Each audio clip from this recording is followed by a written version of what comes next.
Pessoal, inaugurando então a questão número 57, ela foi objeto de pergunta no segundo exame de ordem do ano de 2016. Essa questão é polêmica, ela é interessante porque o examinador cobra, ele traz um caso hipotético, ele traz um caso extenso, uma leitura extensa para o candidato, e ele faz menção a uma convenção muito famosa, mas pouco falada, que é a chamada Convenção 169 da OIT. A Convenção 169 da OIT, pessoal, versa sobre os direitos humanos na perspectiva dos povos indígenas. Essa convenção, inclusive, foi ratificada pelo Brasil e ela reconhece, inclusive, o direito à terra como um direito fundamental e sagrado para o indígena. Então, traz até vários critérios de desapropriação de terra indígena, enfim, várias questões interessantíssimas essa convenção traz. E a alternativa 57 exigia isso do candidato. Tudo bem? Então vamos lá, pessoal. Considere o seguinte caso. Em um estado do norte do Brasil, está havendo uma disputa que envolve a exploração de recursos naturais em terras indígenas. Essa disputa envolve diferentes comunidades indígenas. Então, pessoal, chame atenção para comunidades indígenas. E uma mineradora privada. Como advogado que atua na área dos direitos humanos, foi-lhe solicitado elaborar um parecer. Nesse caso, é imprescindível se ter em conta a Convenção 169 da OIT, que foi ratificada pelo Brasil em 2002. De acordo com o artigo 2º desta convenção, os governos deverão assumir a responsabilidade de desenvolver, com a participação dos povos interessados, uma ação coordenada e sistemática, com vistas a proteger os direitos desses povos e a garantir o respeito pela sua integridade. Levando-se em consideração esta convenção e em relação ao que se refere aos recursos naturais eventualmente existentes em terras indígenas, assinale a afirmativa correta. Pessoal, essa questão ela faz menção, então, a um caso que envolve uma mineradora e uma comunidade indígena. Pessoal, todas as vezes que houver desapropriação, ou todas as vezes que houver, seja por uma instituição privada ou pública, a utilização de terras e recursos indígenas, a Convenção 69 da OIT traz o Instituto da Consulta Prévia. O que seria a consulta prévia?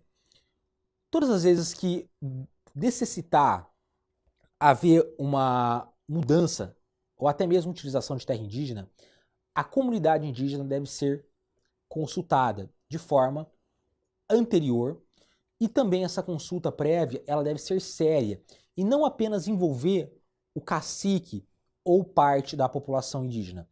É imprescindível, segundo a convenção, que o próprio Brasil, no caso concreto, ele dê primazia e escute tanto a comunidade masculina como a comunidade feminina. Todos da comunidade indígena, independentemente de postos. Tudo bem? Então, essa consulta ela deve ser séria, ela deve ser prévia, e se não houver a observância de todos da comunidade, nós estamos diante, então, de um processo de nulidade. Essa desapropriação ou essa utilização de terra indígena será considerada nula. Tudo bem? Então, a partir desse caso, a partir dessas informações propedêuticas, eu vou me permitir avançar e nós vamos analisar a questão que melhor se enquadra, né, nesses dizeres. Vamos lá, pessoal. A alternativa correta, portanto, pessoal, é a letra B. Em caso de a propriedade dos minérios ou dos recursos do subsolo pertencer ao Estado, o governo deverá estabelecer ou manter consulta dos povos interessados, a fim de determinar se interesses desses povos seriam prejudicados, antes de empreender ou autorizar qualquer programa de prospecção ou exploração de recursos existentes. Pessoal, aqui então a consulta fala, a alternativa B fala então do Instituto da Consulta Prévia. E a não observância, segundo a jurisprudência da Corte Interamericana, gera nulidade absoluta. Pessoal, um caso interessante que chegou na Corte Interamericana é um caso chamado Chakmok-Kazakh versus Paraguai.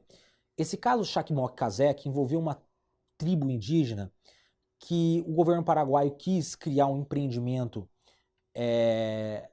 em terra indígena e não consultou a propriedade, não consultou os indígenas. Aliás, fez uma consulta prévia, mas uma consulta fraudulenta, porque ele consultou apenas o cacique. Então, nesse caso, foi ajuizada a ação na Corte Interamericana e a Corte Interamericana firmou um precedente no sentido de dizer a consulta prévia ela deve ser anterior, deve ser séria, inclusive consultar a todos os membros da comunidade indígena, independentemente de raça, independentemente de sexo, independentemente de faixa etária. Tudo bem?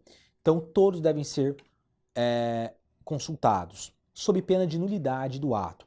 Agora, pessoal, todas as vezes que tiver interesse, que interessar ou essa decisão tiver reflexo na população, na comunidade indígena.